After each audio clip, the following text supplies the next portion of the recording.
Bonjour et bienvenue sur Artbox Tuto. Avant de commencer, si mes tutoriels vous plaisent, n'oubliez pas de vous abonner à ma chaîne pour avoir accès à toutes les dernières vidéos publiées. Aujourd'hui, nous allons voir ensemble un petit exercice tout simple sur Krita qui va être de réaliser 3 sphères et de voir la différence entre ce qu'on appelle le cel shading et le smooth shading, c'est-à-dire ombre et lumière en dur, ombre et lumière lissée. Mais nous allons voir ça du point de vue technique sous Krita, c'est-à-dire comment on va lisser sous Krita pour avoir quelque chose de léger. Alors pour cela, la première chose que nous allons faire ensemble, ça va être de créer un nouveau fichier sous Krita pour pouvoir créer nos sphères. Alors quand vous ouvrez Krita, vous arrivez directement sur cette page-là. Vous allez faire nouveau fichier. Donc il y a toujours 2 ou 3 façons de faire la même chose dans les logiciels. Soit CTRL-N, soit vous cliquez là, soit vous allez dans Fichier en haut et vous faites Nouveau. Donc moi, j'ai pris l'habitude de cliquer là. Et là, vous avez la possibilité de choisir différents éléments, notamment au niveau de la taille, au niveau de la résolution, au niveau des modèles. Alors, vous avez différents modèles déjà tout précisés. Modèles pour l'animation, des modèles pour les bandes dessinées européennes ou modèles de manga. Modèle de design pour le cinéma, pour la présentation, modèle DSLR, c'est pour les appareils photo, modèle de texture, c'est pour faire des textures. Alors, c'est pour le jeu vidéo. Alors, nous, ça va être document personnalisé, parce que j'ai décidé que vous verriez ce qu'il y a dedans. Alors, dans les documents personnalisés, vous avez déjà prédéfini, c'est tous les formats, A3, A4, A5, A6, ainsi que les formats de texture, tels que je vous l'ai dit plus tôt, et les formats américains, d'accord? Nous, on est sur de l'A4, et vous avez le choix entre 300 ou 600 ppi, point per pixel. Alors, ça correspond à quoi? Ça correspond à chaque ligne à 300 pixels. Donc, les pixels, ce sont en fait la donnée la plus petite qui existe en peinture numérique, en infographie. Dans les logiciels qu'on appelle matriciels qui utilisent des pixels, c'est un peu différent des logiciels vectoriels. Ça, j'y viendrai peut-être un jour avec Illustrator notamment ou Inkscape. Mais dans les logiciels dits matriciels, on calcule en pixels. Un pixel, c'est un petit carré qui compte une couleur. Et c'est tous ces pixels réunis les uns à côté des autres qui vont faire votre image, plus ou moins détaillée. Plus les pixels vont être gros, moins votre image va être détaillée. Plus les pixels vont être petits, plus votre image va être détaillée. C'est-à-dire que si vous mettez 600 ppi, votre image sera plus détaillée que si vous avez mis 300 ppi. Par contre, elle sera plus lourde aussi. Donc, il faut faire bien gaffe à ça. Si votre ordinateur est un peu de l'ancienne génération, il n'a pas intérêt à mettre du 600 ppi parce que vous allez voir, ça va ramer. D'accord? Donc, moi, je vais mettre de l'A4 en 300 ppi. En dessous, je vais choisir le modèle. D'accord? Donc, le modèle, c'est quoi? En fait, c'est les couleurs. J'ai la possibilité de faire soit du RGB alpha, soit du CMYK alpha. Le reste, je m'en occupe pas. D'accord? J'en ai pas besoin. CMYK, c'est cyan, magenta, yellow, black. Donc, le K, c'est black. Parce que le B est utilisé pour le bleu. Donc, on met K. Donc, c'est cyan, magenta, jaune et noir, plus alpha. Alpha, c'est la transparence. D'accord? Ou alors, RGB plus alpha. Red, green, blue, plus alpha. Rouge, vert, bleu, plus zone de transparence. C'est quoi la différence entre les deux? La différence entre les deux, elle va se situer sur pourquoi vous faites votre illustration. Est-ce que votre illustration, elle est faite pour l'ordinateur, les écrans, la tablette, ou est-ce qu'elle est faite pour être imprimée? Si elle est faite pour être imprimée auprès d'un imprimeur, eh ben, il va falloir travailler en CMYK plus alpha. Ça correspond en fait aux couleurs qu'on utilise en peinture et c'est les couleurs de vos cartouches d'imprimante. Si vous travaillez pour l'ordinateur, c'est-à-dire vous me faites par exemple le logo d'un site internet, le template d'un site internet où vous faites un webtoon, d'accord? C'est-à-dire, ça va être une BD qui ne sera jamais destinée à être imprimée. Vous allez travailler en RGB. La différence entre les deux, entre CMYK et RGB, pardon, c'est simplement que le RGB, c'est plusieurs milliards de couleurs, quand le CMYK, c'est plusieurs millions de couleurs. Il y a plein de couleurs qui ne sont pas utilisées en CMJN, qui sont en fait les couleurs fluo, les couleurs trop intenses. Les cartouches d'encre ne peuvent pas les fabriquer. En RGB, on peut les fabriquer, donc du coup, on a accès à beaucoup plus de couleurs. Moi, mon but, c'est pas d'imprimer. Mon but, c'est de faire un tutoriel sur Internet et de m'entraîner et d'avoir accès à toutes les couleurs possibles. Donc, je vais mettre RGB, alpha.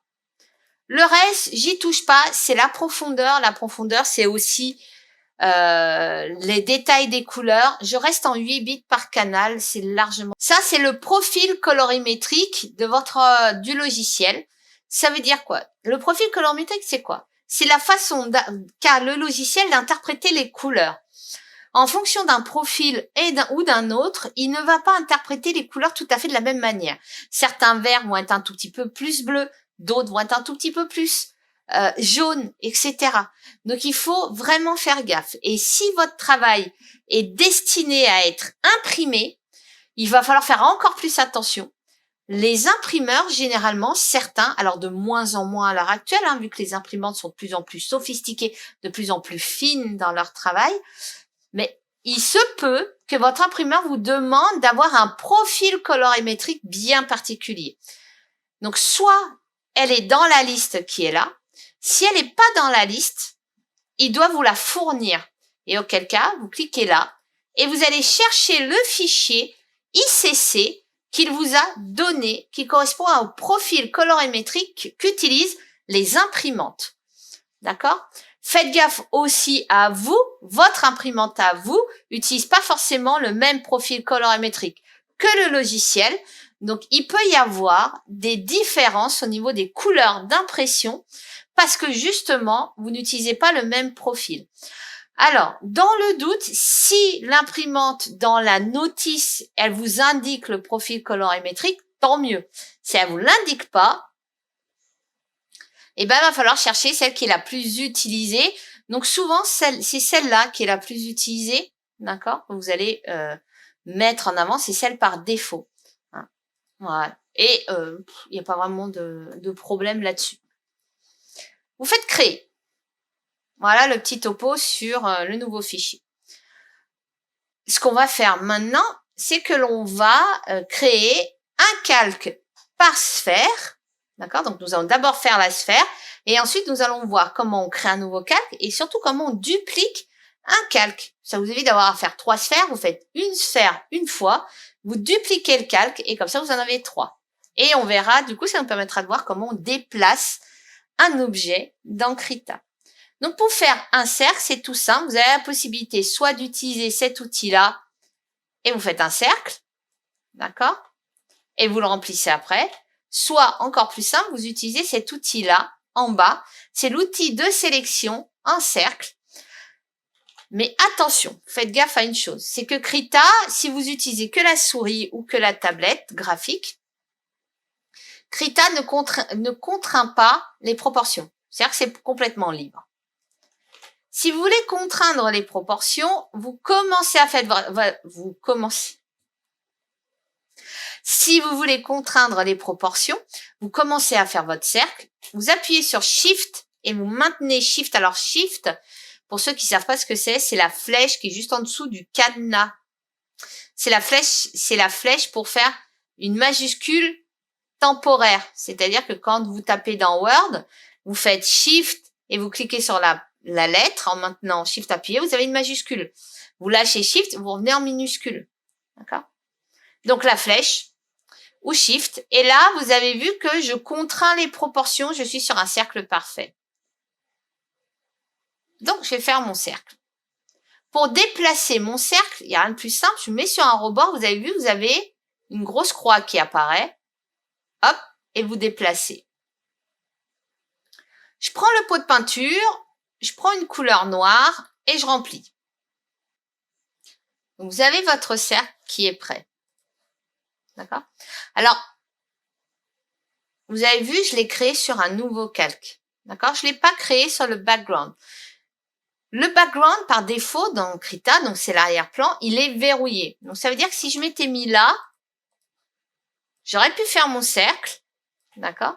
Mais au moment de le remplir, Krita m'aurait mis ce petit symbole qui me dit « Non, tu peux pas ». Alors, pour créer un nouveau calque, c'est tout simple. Vous cliquez sur le petit plus qui est là. Et ça vous permet de créer un nouveau calque. D'accord? Et ensuite, vous faites votre cercle.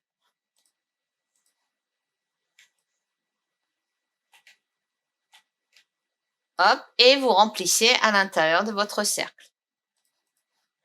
D'accord? Voilà. Alors, on a vu comment créer un cercle, comment créer, un nouveau calque. Comment on supprime un calque, il suffit juste de cliquer sur, vous mettez sur le bon calque. Alors, faites attention. Alors ça, je répéterai jamais assez. Faites extrêmement attention de vérifier où vous peignez, que vous soyez bien sur le bon calque. Ne vous trompez pas. Quand vous supprimez un calque, veillez à supprimer le bon calque. Donc, vous avez la possibilité là, hop, et vous cliquez sur la petite poubelle et ça vous permet de supprimer un calque. Si je fais CTRL Z, mon calque revient. Okay. Si, par exemple, les vignettes sont trop petites, bah vous avez vu, vous avez une petite icône là, et ben ça va vous permettre de vérifier et de changer la taille des vignettes pour qu'elles soient plus ou moins grandes. Voilà. Alors, on a vu comment créer un nouveau calque, comment on supprimait un calque, mais maintenant, comment on duplique un calque. Je vais cliquer droit n'importe où dans la petite zone bleue, là, hein, juste au-dessus ou en dessous du nom du calque. Hop, je clique dessus. D'ailleurs, d'abord, je vais renommer le calque. Pour renommer un calque, on double-clique sur le nom du calque et là, je vais l'appeler rond. Hop, je vais l'appeler rond. Voilà. Donc ensuite, je clique droit n'importe où dans la petite zone bleue et je vais faire dupliquer le calque ou le masque. Et vous avez vu, vous avez le raccourci clavier qui correspond, qui est CTRL-J. Hop, et vous avez vu, je l'ai dupliqué. Là, je vais essayer avec le raccourci clavier. Hop, ça marche. CTRL-J me permet de dupliquer mon calque. Maintenant, il faut que je déplace parce que les trois calques sont exactement au même endroit. Pour déplacer un calque, vous avez une croix qui est là, qui est en fait l'outil déplacer. Vous la prenez, vous déplacez, vous mettez sur un autre calque. Ouais. Le vilain. Voilà. Hop, et vous déplacez votre autre calque. Voilà, alors je vais essayer de les aligner un peu quand même. Voilà. Donc là, j'ai mes trois cercles qui sont prêts à être travaillés. Alors, il manque juste un truc. Quand on va travailler, par exemple, tout ce qui est cel shading, tout ce qui est rendu un peu esthétique comme ça, on travaille très rarement sur fond blanc. Pour la simple et bonne raison, c'est que j'ai besoin d'avoir de belles couleurs qui ressortent bien. Le fond blanc a un défaut, c'est qu'il vous ternit toutes les couleurs. Donc, on voit moins les contrastes et on a un travail qui nous paraît un peu plus plat. Donc, on va remplir l'arrière-plan d'une couleur pour vraiment avoir quelque chose d'un peu plus chaleureux qu'un fond blanc. Pour cela, je vais déverrouiller le calque background. Pour le déverrouiller, je clique juste une fois sur le cadenas à côté du mot background dans l'onglet calque. Je prends mon pot de peinture. Alors, je vais peut-être même être un peu plus radical que ça. C'est le pot de peinture, il y a un défaut sur le pot de peinture. J'y viendrai plus tard, mais on va être un peu plus radical que ça. Donc, je vais d'abord choisir ma couleur. Donc, je vais prendre un espèce de marron un peu gris. Voilà. Et je vais aller dans modifier, remplir avec la couleur de premier plan. Alors, ça veut dire quoi? La couleur de premier plan, c'est la couleur que vous voyez là. D'accord? C'est celle-là. Donc, du coup, je vais faire remplir avec la couleur de premier plan. Et hop. Et vous avez vu qu'il m'a tout rempli le background. Si j'avais fait ça avec le pot de peinture, vous avez vu la différence? Il ne m'a pas rempli là où il y a les sphères. Il m'a pas rempli là où il y a les sphères. Pourquoi? Parce qu'en fait, c'est la préférence de l'outil qui est comme ça. On verra plus tard comment on peut régler ce petit souci de préférence de l'outil pot de peinture. Ça nous permettra de voir les préférences en fait de tous les outils qui sont là et comment on peut les modifier. Donc je vais refaire juste remplir avec la couleur de premier plan. Voilà. D'accord? Donc c'est prêt. Je reverrouille mon background pour être sûr de ne pas me planter. Alors maintenant, je vais poser ma couleur de référence. J'ai décidé de faire du bleu. Alors maintenant, comment je fais pour peindre sans que ça déborde? Alors, on a plusieurs choix.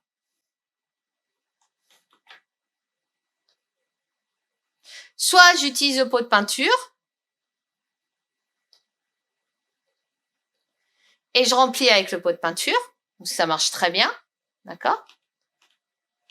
Soit je prends mon pinceau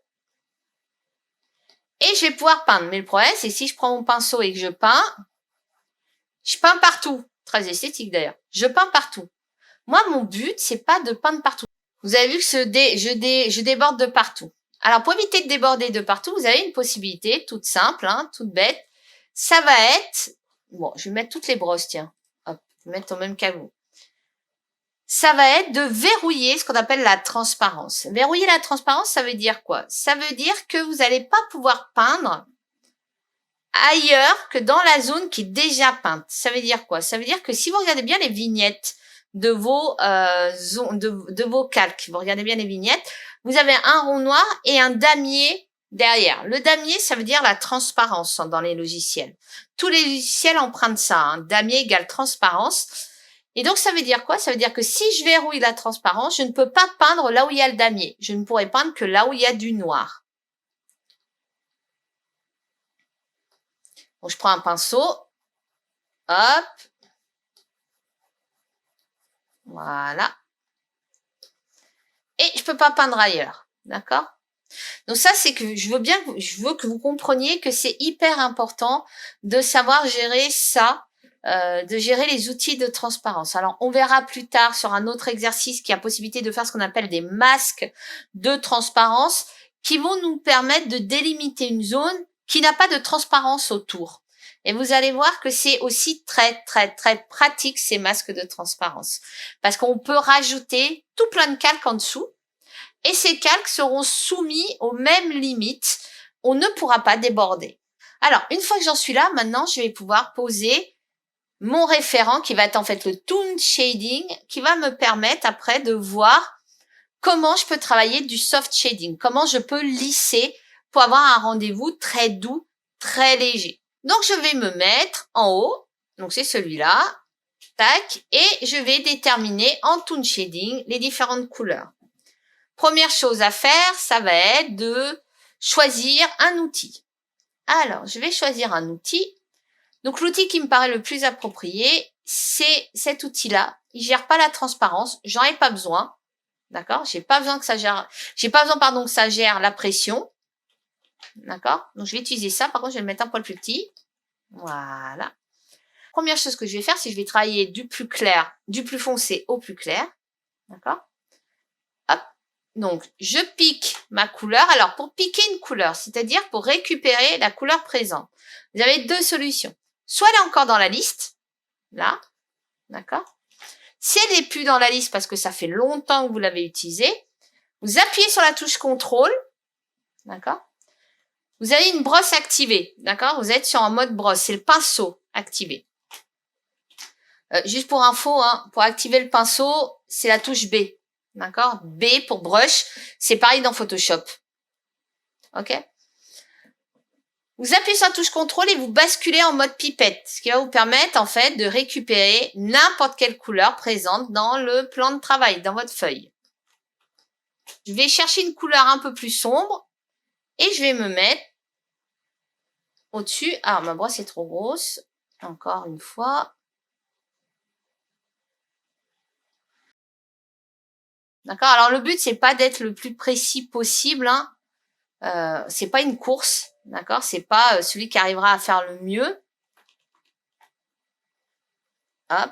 Tout ce que vous devez retenir, c'est d'être quand même très arrondi.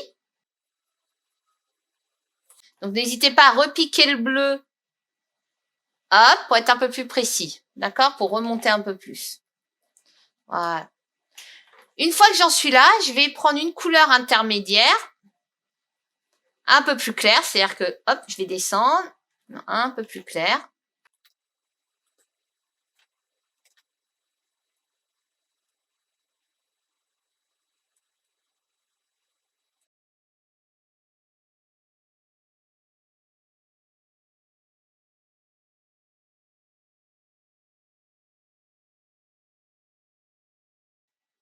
Alors, on pourrait faire 6, 7, 8, 10 niveaux hein, de cel shading. Hein.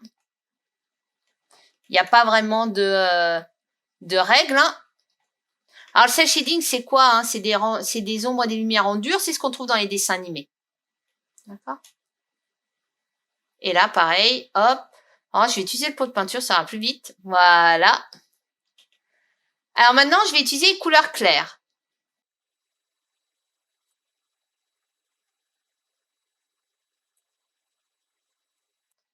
Et hop, dernière couleur claire. Alors attention, pas de blanc. C'est pas blanc, c'est bleu. D'accord?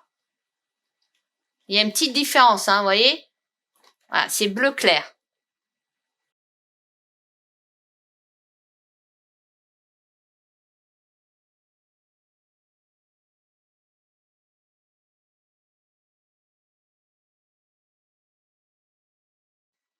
Alors, pour diminuer la taille d'une brosse, vous avez la possibilité, vous avez vu, hein, j'agrandis, je diminue. Vous avez la possibilité d'agrandir et de diminuer là-haut. Mais vous avez la possibilité, vous appuyez sur Shift, vous appuyez avec votre stylet et vous glissez de gauche à droite, d'accord, de gauche à droite, pour agrandir ou diminuer tout en maintenant Shift appuyé. Donc, le cel shading, on appelle ça aussi toon shading. Hein, donc, ça va vraiment dépendre. Donc, voilà. Donc, c'est des couleurs brutes, d'accord, sans lissage. Vous avez la possibilité de lisser ça de deux manières différentes. Vous allez voir comment on peut faire ça. Alors, évidemment, je vais pas recommencer. Hein, mon but, c'est pas de refaire 3 fois la même sphère. Je vais simplement supprimer mes deux autres calques. Hop, et je vais recommencer la manip de la duplication. Donc, je clique droit, je fais dupliquer, je déplace, je clique droit, je duplique, je déplace. Voilà. Alors, dans Krita, vous avez deux manières pour lisser. Vous avez soit la manière, on va dire, informatique, numérique, c'est d'utiliser des outils comme le coton-tige et le blender. Et enfin, rehausser une dernière touche de couleur en dessous avec l'aérographe, où vous avez la possibilité d'utiliser un outil, une brosse, et de jouer en fait avec les niveaux de couleur et l'opacité de la brosse pour avoir, par exemple, un pseudo-effet de lissage. Les deux ont leurs avantages et leurs inconvénients. Pour la version lissée avec ce qu'on appelle le coton-tige et le blender, l'avantage c'est que c'est rapide. Et vous avez un rendu qui est très lisse. L'inconvénient, c'est que vous avez un rendu qui est très lisse. Ça fait très mou. Il n'y a pas de coup de brosse. Il n'y a pas de... Voilà. D'accord? Ça fait très trop propre. Le deuxième soft shading avec un lissage avec pinceau. D'accord? Et un peu d'outils de lissage. On va quand même un peu utiliser les outils de lissage, mais beaucoup moins. C'est vous avez un rendu qui est plus texturé, on va dire. Alors, par contre, l'inconvénient, c'est que c'est beaucoup plus long à faire. Voilà, c'est juste ça. Alors, on va utiliser la première méthode qui va être le coton-tige. Donc, le coton-tige, vous le trouvez là, si vous descendez, vous le trouvez là. Vous en avez plusieurs. Hein. Il est là, le coton-tige. D'accord? Donc, on va prendre le coton-tige. Je vais zoomer. Hop, voilà. Alors, le coton-tige, il faut faire gaffe à la taille. Parce que si vous y allez du coup comme ça, comme un gros bourrin, bah, vous avez perdu toute notion de volume que vous êtes acharné à créer avec un rendu toon shading. Donc, le but, c'est de prendre une brosse un poil plus petite, d'accord? et de suivre le mouvement que vous avez créé, de suivre les formes. Donc là, on va suivre les formes.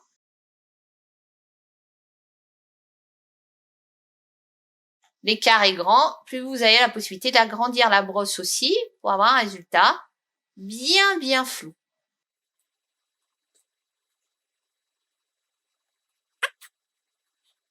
Alors, contrairement à Photoshop, l'outil flou de Photoshop, c'est-à-dire l'outil goutte d'eau, il floute, mais vous n'avez pas la possibilité d'étirer. Le coton-tige, donc il marche vraiment comme un coton-tige, hein, donc il va lisser, mais vous avez la possibilité de tirer la couleur, donc ça va vous permettre de lui donner quand même un sens à ce flou. Voilà, donc là vous avez un beau lissage, d'accord? Alors, pitié, par contre, juste un truc, n'utilisez jamais le flou gaussien. C'est-à-dire, ne laissez pas un ordinateur avec un filtre vous choisir pour vous comment traiter le flou.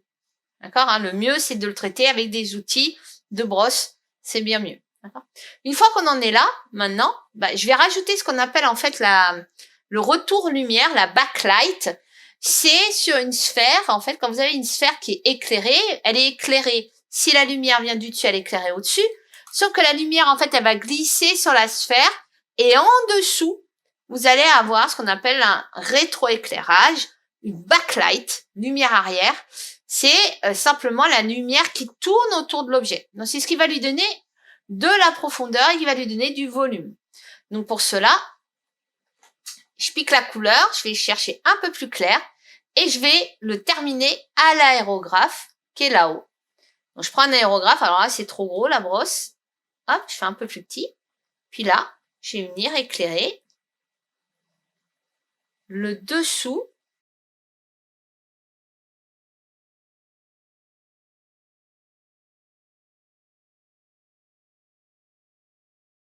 Voilà. Un smooth, un lissage, un soft shading, pardon, un lissage doux. D'accord? Des ombres et lumières douces. Donc ça, c'est la première méthode. C'est la méthode la plus rapide. Le seul inconvénient, c'est que c'est une méthode qui est relativement molle. Donc, on va voir avec la deuxième méthode que vous avez un rendu qui est un peu plus brut, un peu plus incisif et qui est beaucoup plus intéressant en peinture numérique. Voilà, d'accord? Alors, pour cela, il y a différents outils qu'on peut utiliser, différents types de brosses qu'on peut utiliser. On peut utiliser toutes les brosses qui ont en fait cet effet-là.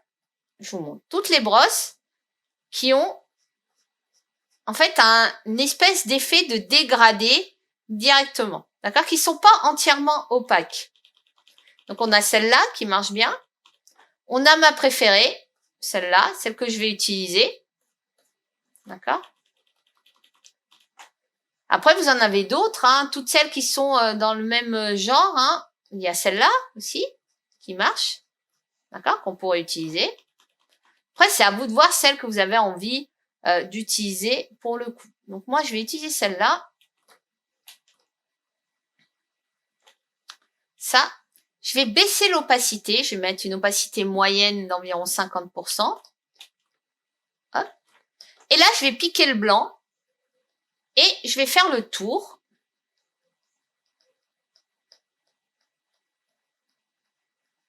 Alors, vous avez vu, on a des coups de brosse qui apparaissent. Ces coups de brosse, c'est dû simplement au fait que cette brosse n'est pas entièrement opaque. Et en plus, comme j'ai baissé l'opacité, elle l'est encore moins. Ensuite, je vais piquer un peu la couleur intermédiaire.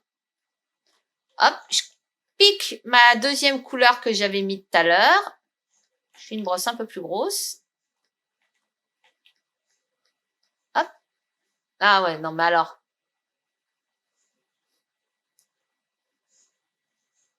Ouais, voilà.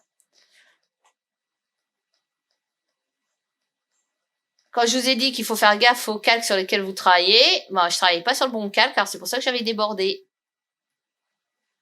Voilà. Ensuite, tac, je pique la petite couleur intermédiaire. Ensuite, je pique mon bleu clair que j'avais mis. Je fais mon dégradé. Alors, vous avez vu, hein, je suis la forme de mon cercle. et je suis jusqu'au point où j'efface le contour. C'est-à-dire qu'on voit plus le toon shading en dessous.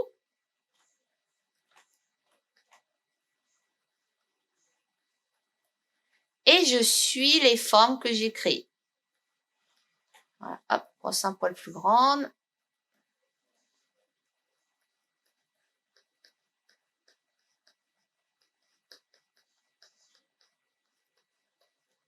Hop là.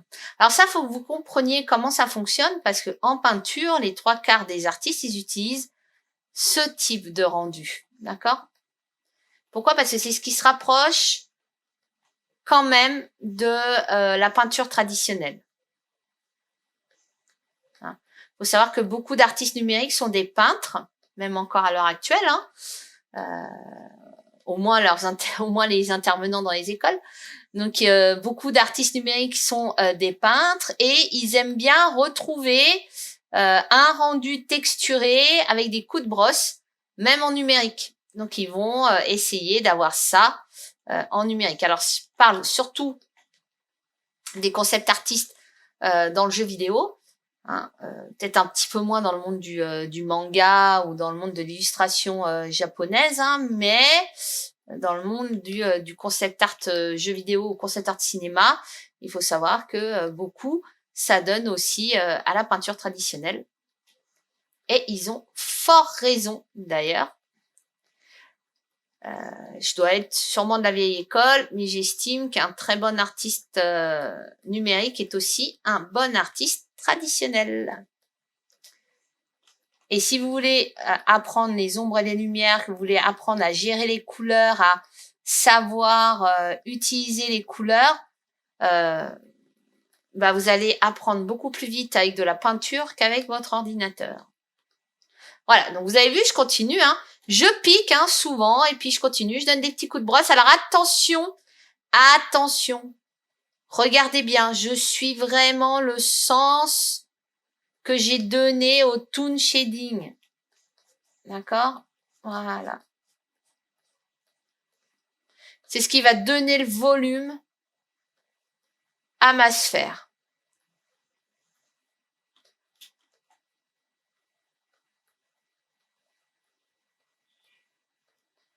Voilà.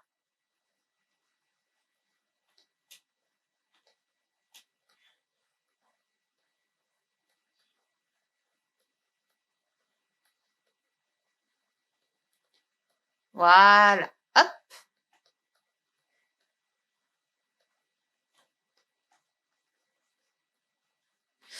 Voilà. Et maintenant, ce qui va me rester à faire, donc je dézoome pour vérifier, hein. Là, il y a un petit problème, donc c'est rien de bien méchant.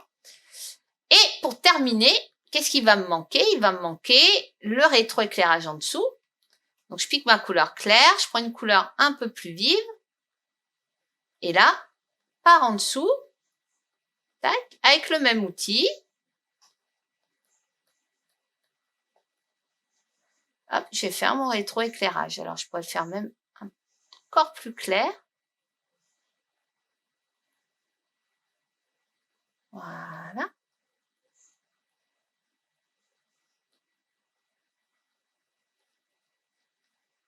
Et voilà. Voilà. D'accord? Et donc là, j'ai un rendu. Alors, vous avez vu, hein, vous avez vraiment les 3 rendus possibles.